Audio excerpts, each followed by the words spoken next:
بسم الله الرحمن الرحيم. السلام عليكم ورحمة الله وبركاته. الحمد لله رب العالمين، والصلاة والسلام على أشرف الأنبياء والمرسلين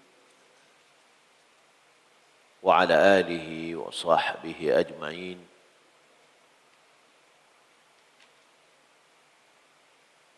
اللهم لا علم لنا إلا ما علمتنا إنك أنت العليم الحكيم. اللهم علمنا ما ينفعنا وانفعنا بما علمتنا وزدنا علما.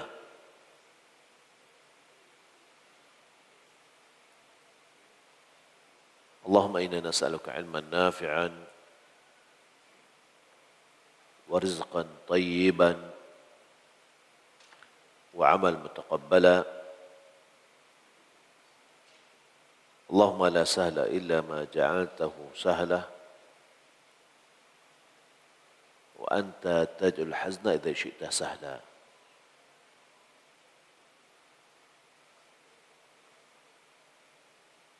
Alhamdulillah, kita muji-muji Allah atas segala nikmat yang Allah berikan. Salawat dan salam semoga dianugerahkan oleh Allah Subhanahu wa taala kepada Nabi kita Muhammad sallallahu alaihi wasallam. Kita masuk pada bab yang baru, babun tahrimu isti'mali ina'id dhahabi wal fiddati 'ala ar-rijali wan nisa.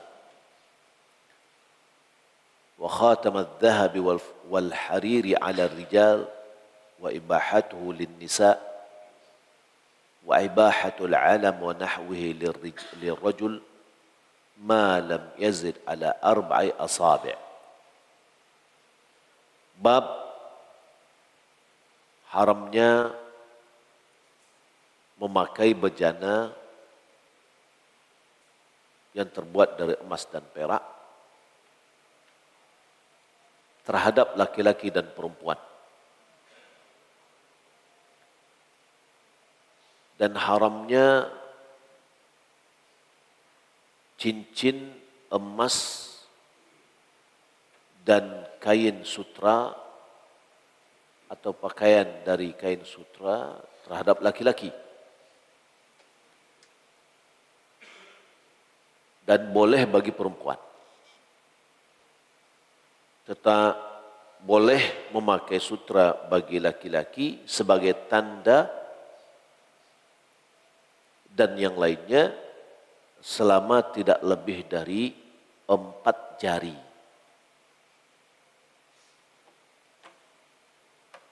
Haddatsana Yahya bin Yahya At-Tamimi qala akhbarana Abu Khaythamah an Ash'ath ibn Abi Sha'tha wa haddatsana Ahmad bin Abdullah bin Yunus qala haddatsana Zuhair qala haddatsana Ash'ath qala haddatsani Muawiyah ibn Suwaid bin Muqarrin قال دخلت على البراء بن عازب فسمعته يقول أمرنا رسول الله صلى الله عليه وسلم ب7 ونهانا عن 7.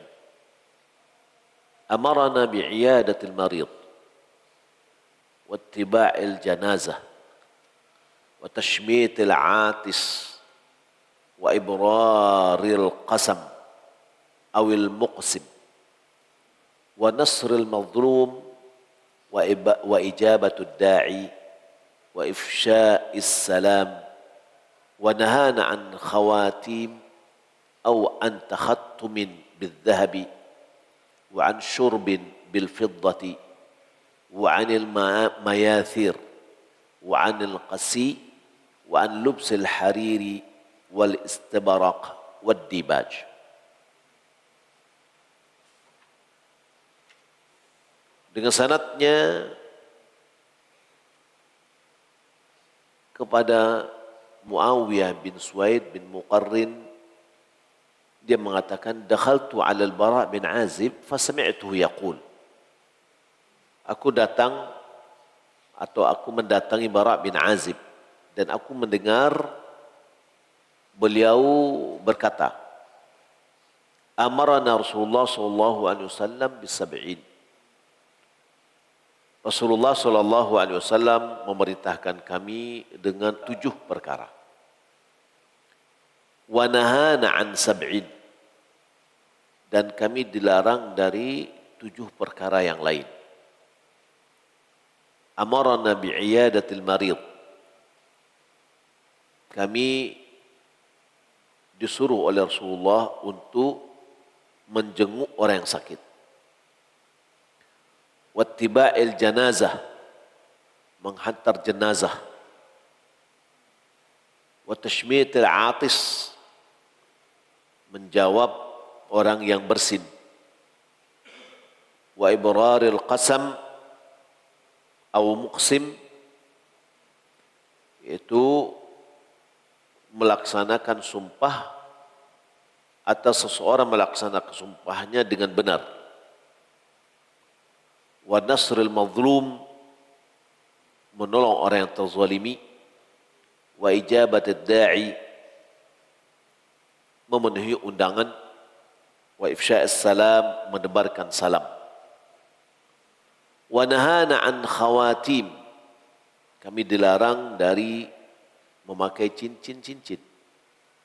Au an takhattumin bidzahab, atau melarang kami memakai cincin dari emas.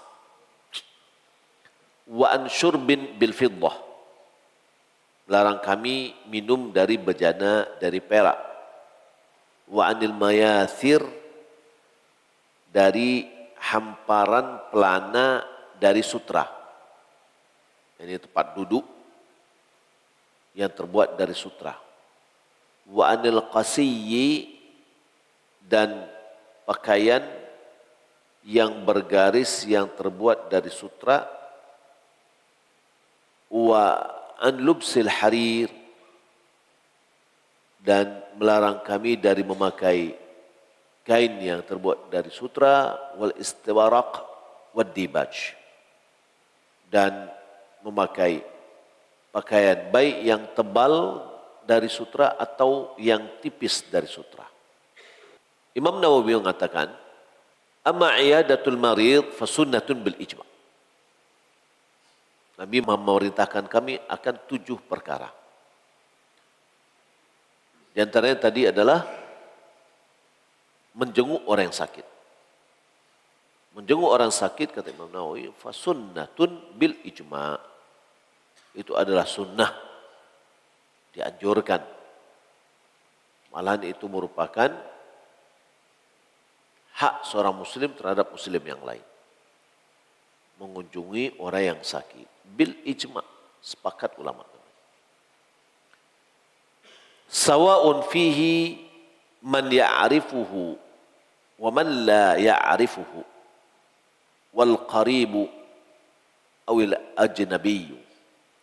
Sama di dalam hal ini, mengunjung orang sakit, baik orang yang ia kenal maupun tidak ia kenal, baik karib kerabatnya atau orang lain,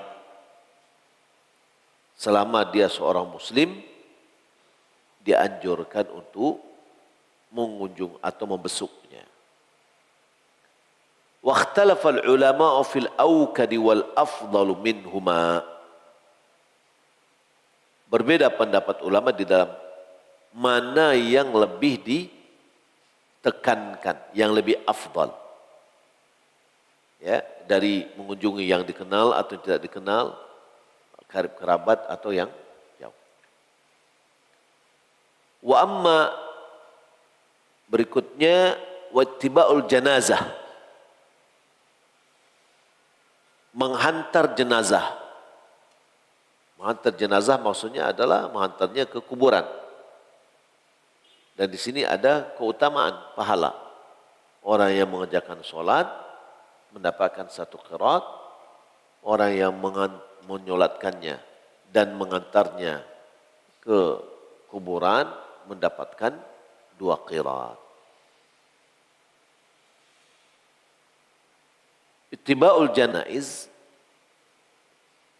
menghantar jenazah, fasunnatun bil ijma'i aidan. Dia juga sunnah sesuai dengan ijma'. Wasawa'un fihi, baik itu di dalam menghantar jenazah ini, man ya'rifuhu, orang yang dia kenal,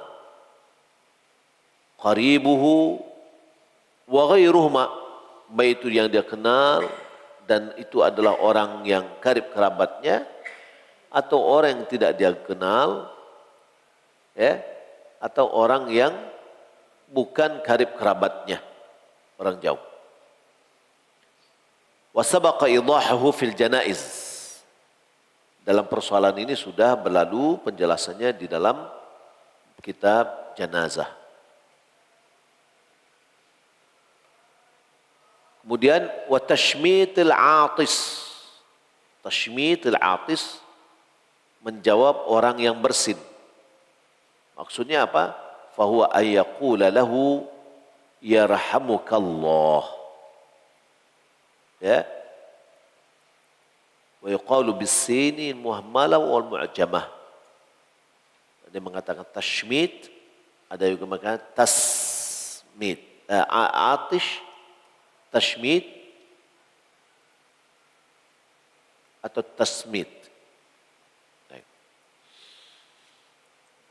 Mengucapkan yarhamukallah ketika seorang yang bersin dan dia mengucapkan alhamdulillah. Maka orang yang bersin mengucapkan alhamdulillah, hendaknya juga dia dengarkan. Dia perdengarkan sama dengan orang yang bersalam. Agar didoakan oleh yang lain yang namanya tashmitul atis. Sunnahnya mentashmitul atis adalah orang yang mengucapkan alhamdulillah. Rasulullah SAW pernah ada dua orang yang bersin, dua orang anak bersin di hadapan beliau. Yang satu baca alhamdulillah, yang lain tidak membaca alhamdulillah. Yang membaca alhamdulillah Nabi tashmid, yakni dengan mengucapkan ya rahmatullah. Bagi yang tidak mengucapkan alhamdulillah tidak ditashmid. Lalu bagi orang yang bersin, hendaklah dia mengatakan yahdikumullah wa yuslih balakum. Baik. Bolehkah seorang ketika dalam solat dia bersin, dia mengucapkan alhamdulillah? Jawabannya boleh. Karena yang dia puji adalah Allah. Bolehkah mentashmitul atis, orang yang mengucapkan alhamdulillah dalam solatnya, sementara yang satu lagi sedang solat juga? Jawabannya tidak boleh. Karena dia tidak doa kepada Allah, tapi dia sudah ucapan yarhamukallah. Berarti dia berbicara dengan orang lain. Jadi kalau apakah boleh mentashmitul atis dalam solat? Tidak. Bolehkah mengucapkan alhamdulillah ketika bersin? Boleh. Ya, dalam solat boleh. Tapi mentashmitnya tidak. Qala Azhari qala al-Laythi at-tashmit dzikrullah ta'ala ala kulli syai'in. Wa minhu qawluhu lil-'atis yarhamukallah.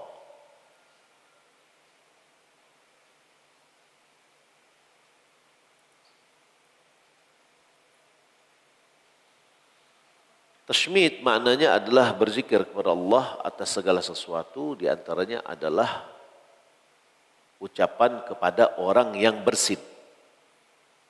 Yarhamukallah. Al-Tha'lab dia mengatakan samatal atis wa shammatahu idza da'awta lahu bil huda. Yani tashmit al-atis tadi, baik sin, tasmit atau tashmit, sama-sama maknanya adalah engkau mendoakannya untuk mendapatkan petunjuk.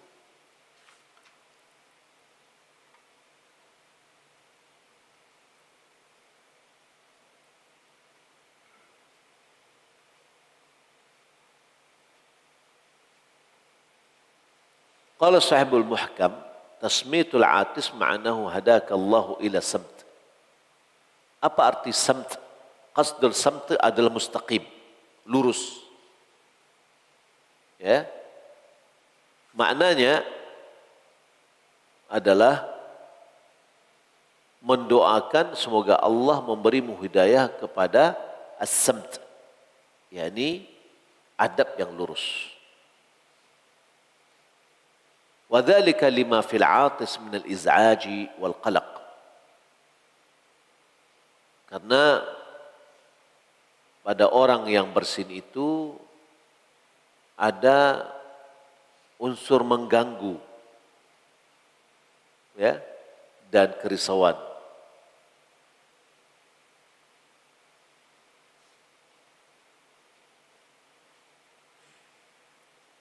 قال أبو عبيد وغيره الشين والجعب معجم على اللغتين. قال ابن أبياري قال منه شمته وسمت عليه أو شمته أو سمت عليه إذا دعوت له بخير وكل داع بالخير فهو مشمت ومسمت وتسميت العاطس سنة. Makna dari tashmid atau tasmid itu mendoakan. Mendoakan orang yang bersin hukumnya sunnah. Wa huwa sunnatun alal kifayah. Sunnahnya ini bersifat umum, yakni keseluruhannya. Maknanya apa? Idza fa'ala ba'dul hadirin saqatal amru 'anil baqin. Apabila sebagian dari yang hadir itu mengucapkannya atau melakukannya, maka gugurlah, ya, kepada yang lain. Cukup satu saja, dan ini sama juga dengan menjawab salam. Jadi tidak semua orang yang mendengar adalah wajib tasmidnya. Tapi dikatakan di sini sunnah alal kifayah. Wa syartuhu, syaratnya ayasma'a qaulal 'atis alhamdulillah. Syarat dari dia mentasmid, mendoakan, adalah dia mendengar orang yang bersin ucapan alhamdulillah. Kama sanuwaddihuhu ma'a furu'in tata'allaqu bihi fi babihi insyaallah. Yang kita akan jelaskan nanti bersama dengan rinciannya atau hal-hal yang terkait dengannya di bab pembahasannya insyaallah. Wa amma ibrabul qasam, adapun melaksanakan sumpah, fahuwa sunnatun aidan mustahabbatun mutaakkadatun. Mana itu adalah sunnah, malah dianjurkan dan ditekankan. Sunnah yang ditekankan. Wa inna ma yandubu ilaihi idza lam yakun fihi mafsadatun aw khafu dararin wa nahwi dzalik.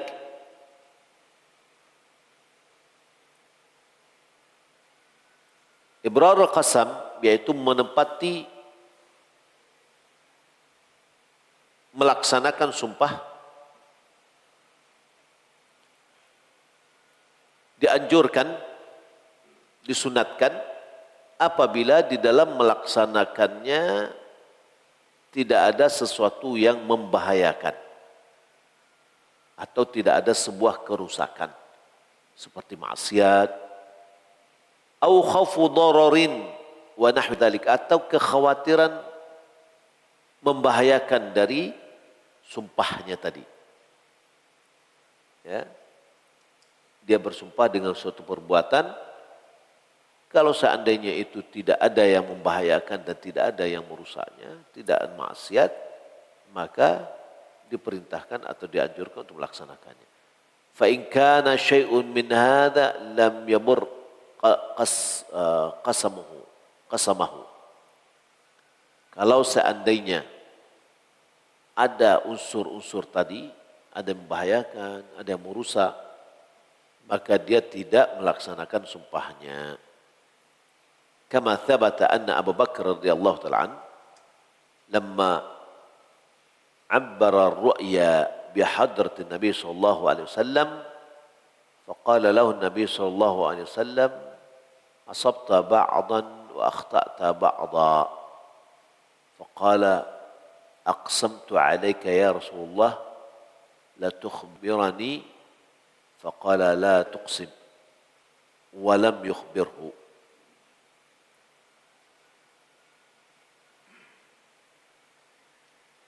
Abu Bakar mengatakan ketika mimpinya ditakwil oleh Rasulullah di hadapan Rasulullah. Lalu Rasulullah mengatakan kepadanya, sebagiannya menimpamu, sebagian yang lain tidak menimpamu. Yani apa yang dia lihat dalam mimpinya dijelaskan oleh Nabi bahwa ada yang menimpamu, ada yang tidak. Lalu dia mengatakan, aqsamtu alaik, aku bersumpah terhadapmu wahai Rasulullah, sungguh engkau beritahukan kepadaku apa yang menimpa, apa yang tidak, gitu. Apa kata Nabi? La tuqsim, jangan engkau bersumpah. Walam yukhbirhu, dan Nabi pun tidak memberitahunya. Artinya di sini Nabi tidak melaksanakan sumpahnya Abu Bakar. Dia kan bersumpah tadi, saya bersumpah, tolong engkau sebutkan ya Rasulullah. Kata Rasulullah, ya enggak. Wa amma nasratul mazlum, adapun menolong orang yang terzalimi, famin furudil kifayah. Menolong orang yang terzalimi merupakan fardu kifayah, kewajiban bersama. Kewajiban bersama. Wa huwa min jumlatil amri bil ma'rufi wan nahyi 'anil munkar. Karena dia adalah bagian dari atau termasuk kategori amar ma'ruf nahi munkar. Wa inna ma yatawajjahul amru bihi ala man qadira alaihi wa lam yakhaf darara. Menolong orang yang terzalimi ini, perintah ini hanya diarahkan kepada orang yang mampu melakukan dan tidak khawatir memudaratkannya. Orang baga, orang punya kekuasaan, maka orang yang seperti itulah yang diperintahkan. Karena orang yang lemah, orang yang tidak punya kekuatan, orang yang mungkin boleh jadi ketika dia menolong orang yang terzalimi, dia dizalimi, atau dia mendapatkan celaka, maka tidak boleh. La darara wa la dirar, tidak ada celaka dan mencelakakan. Wala tulqu biaidikum ila tahlukah, jangan kau cemplungkan dirimu kepada kebinasaan. Jadi kalau tidak mampu jangan. Wa ammal ijabatu da'i fal muradu bihi ad-da'i ila walimatin wa nahwiha min at-ta'am. Adapun memenuhi undangan, maksud undangan di sini adalah undangan untuk walimah. Ya, atau yang semisalnya dari makanan. Jadi kalau diundang makan, hadir. Akikah. Ya. Wa sabaqa idahu dzalika bi furu'ihi fi babil walimati min kitabin nikah. Telah berlalu penjelasannya dalam hal ini beserta rinciannya atau cabang-cabangnya di bab walimah di dalam kitab An-Nikah. Wa amma ifsya'us salam, adapun isya'us salam, wa huwa isya'atu wa iktharuhu, yaitu menebarkan salam dan memperbanyak salam. Ayyubdhilahu likulli muslim, adalah dia berikan salam itu kepada setiap muslim. Kama qala sallallahu alaihi wasallam fil haditsil akhar, sebagaimana Sabda Nabi dalam hadis yang lain, wa taqra'us salama ala man arafta wa man lam ta'rif. Engkau menyampaikan salam kepada orang yang engkau kenal dan kepada orang yang tidak engkau kenal. Waqad sabaqa hadza fi kitab al-iman fi hadits afsyus salam. Hal ini telah berlalu di dalam kitabul iman di dalam menebarkan salam. Wa sanuwaddihu furu'ahu fi babihi insyaallah taala. Rincian yang lain akan kita sebutkan di tepat pada pembahasannya insyaallah. Wa amma raddus salam, adapun menjawab salam, fahuwa fardun bil ijma'. Dia adalah fardu wajib berdasarkan ijma' ulama. Fa in kana salamu ala wahidin kana ar-raddu fardu ainin alaih. Apabila salam itu kepada satu orang, maka jawaban dari satu orang itu wajib fardu ain. Harus dia jawab. Wa in kana ala jama'atin, kalau seandainya salam itu kepada sekelompok orang, kana fardu kifayatan fi haqqihim, maka hukumnya ada fardu kifayah kepada semua mereka. Jadi kalau ada satu orang, idza radda ahaduhum, salah seorang di antara mereka menjawabnya, saqatal haraju anil baqin, maka dosa gugur dari yang lain. Wa sanuwaddihuhu bi furu'ihi fi babi insyaallah taala. Kita akan jelaskan nanti dengan rinciannya di pembahasannya insyaallah taala. Wa amma insyadud dhalah,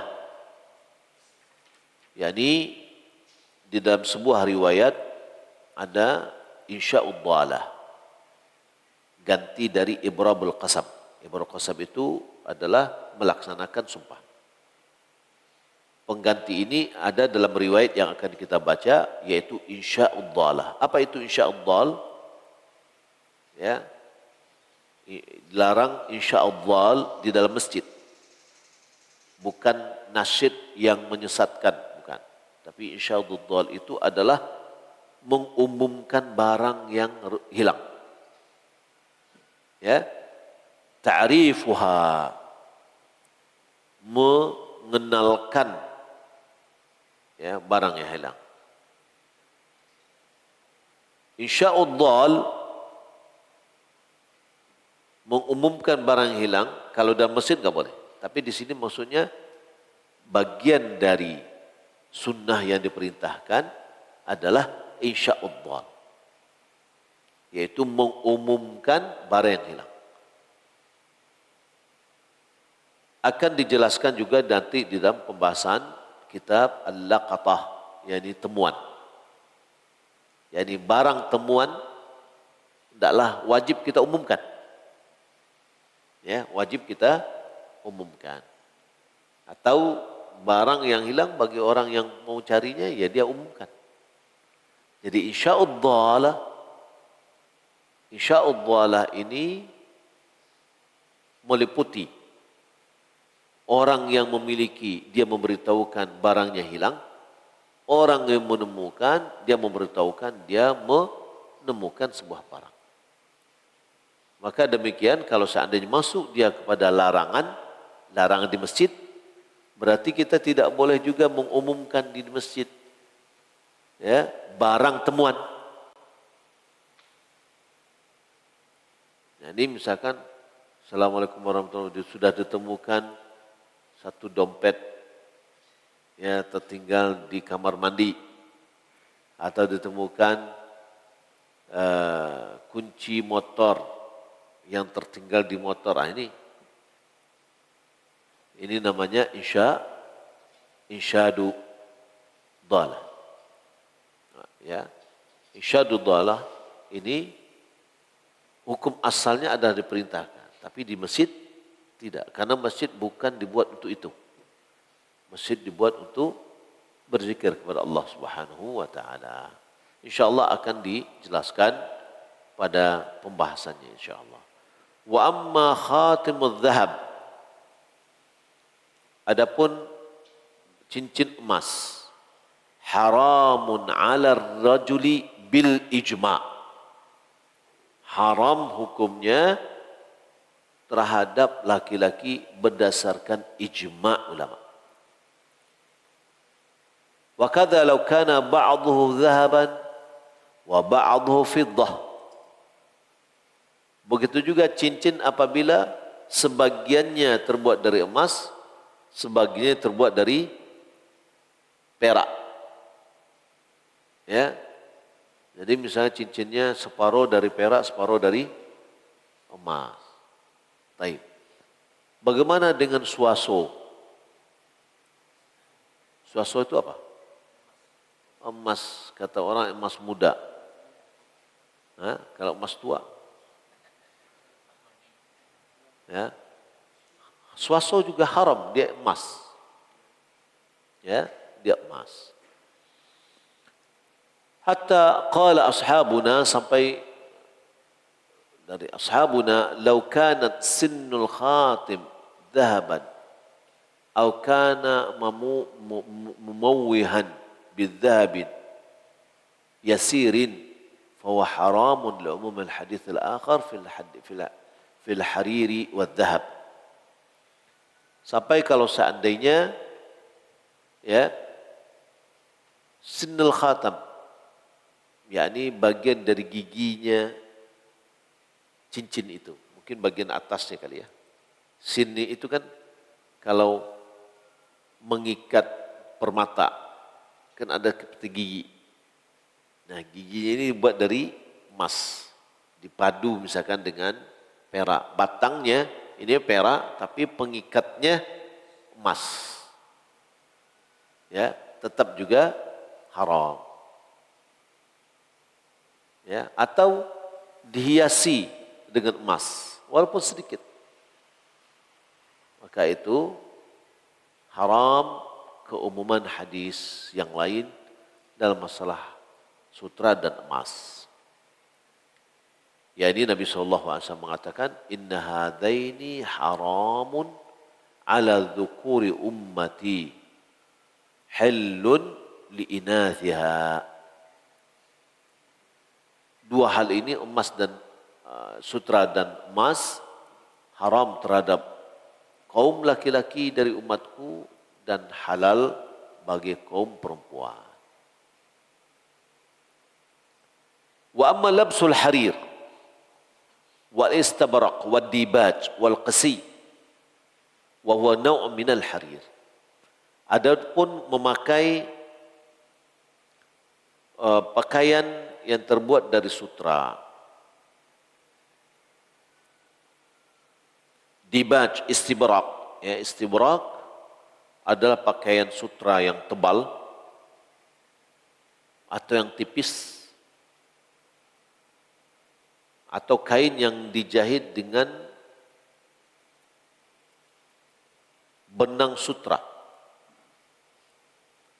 Wa huwa naw'un minal harir, di mana itu semuanya adalah jenisnya dari sutra, dibaj, istibarak, qasi. Ini adalah pakaiannya orang surga nanti. Ya. Ini adalah jenis dari sutra. Fakulluhu haramun ala rijal. Semuanya adalah haram bagi laki-laki. Sawa'un labsuhu lil khuyala aw ghairiha. Baik memakainya itu karena sombong. Sombong itu ya, banggakan. Harganya mahal. Seorang pejabat, pakaiannya harus bagus dan seterusnya. Atau tidak. Itu adalah haram. Illa ayalbasahu lil hikkati. Fayajuzu fis safari wal hadar. Kecuali kalau dia pakai karena penyakit gatal. Jadi pakaian sutra salah satu obat bagi orang yang punya penyakit gatal pada kulitnya. Maka boleh bagi dia waktu perjalanan safar atau hadar tinggal di rumahnya. Selain dari itu tidak. Ada yang lain dibolehkan yaitu ketika perang. Perang seperti misalkan utusan yang diutus, dia memakai pakaian sutra, menampakkan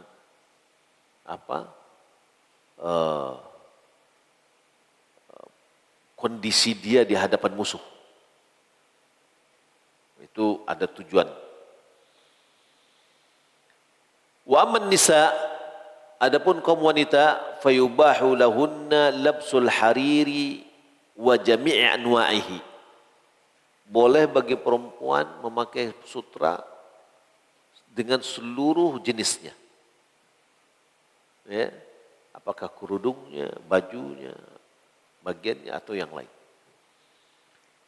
Wa khawatim al-dhahabi wa sa'ir al-huli minhu wa min al-fiddah. Dan juga boleh baginya cincin emas dengan seluruh perhiasannya. Ya, gelang emas dan semuanya. Begitu juga boleh baginya dari perak. Sawa'an muzawwajah wa ghairiha. Wasyabah wal ajuz wa ghani wal faqir. Baik itu yang wanita tadi sudah menikah, bersuami atau tidak, apakah dia itu masih gadis atau sudah nenek-nenek, baik dia orang kaya maupun orang miskin, boleh memakai ya cincin emas. Bagi siapa? Perempuan.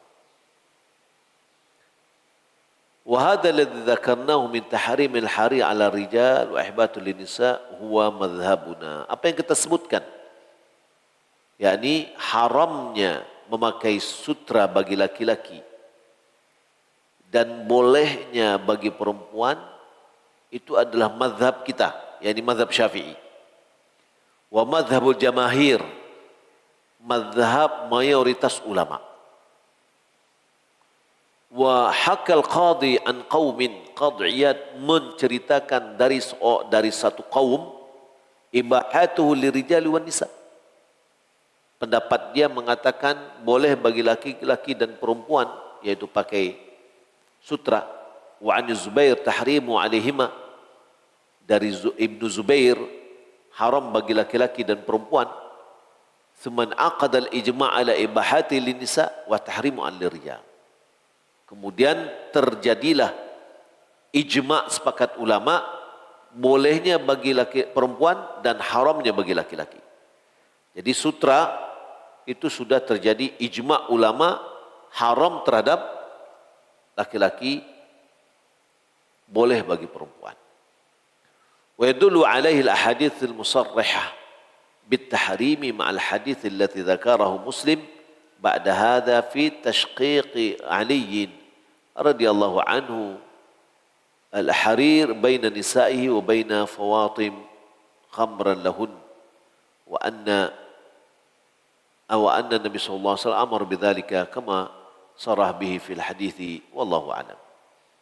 Hal ini ditunjukkan oleh hadis-hadis yang nyata-nyata mengharamkannya bersama dengan hadis-hadis yang lain yang disebutkan oleh Imam Muslim yang akan kita pelajari nantinya. Wa amas sibyan, adapun untuk anak-anak kecil, ya, faqala ashabuna, sahabat-sahabat kita yakni ulama Syafi'iyah, ya mengatakan ya juzu ilbasumul huli wal hariri fi yaumil Eid li'annahu la taklifa alaihim. Ada yang berpendapat bahwa boleh bagi anak kecil, berarti laki-lakinya, dipakaikan pakaian sutra dan perhiasan, ya, pada hari Id, pada hari Lebaran, karena mereka ini belum diberikan beban atau larangan Wa fi jawazi ilbasi fi dzalika fi baqi sanah thalatha awjuh. Bolehnya mereka memakai di selain dari waktu lebaran ada 3 pendapat. Asahuha jawazuhu, yang benar itu adalah dibolehkan, ya. Watsani tahrimuhu, pendapat yang kedua haram. Watsalits, yang ketiga adalah yahrumu ba'da sinni tamyiz, haram baginya dipakaikan jika dia sudah berumur tamyiz, yakni umur 7 tahun ke atas. Jadi untuk laki-laki dewasa sudah haram, tidak ada, ya, sepakat ulama bahwasanya itu adalah haram baik emas maupun sutra. Wallahu taala alam. Sampai di sini dulu pembahasan kita. Masih tersisa sebagian yang lain. Insyaallah pada pertemuan berikutnya kita sambung. Salam Muhammadin wa ala alihi wa sahbihi ajma'in. Wassalamualaikum warahmatullahi wabarakatuh.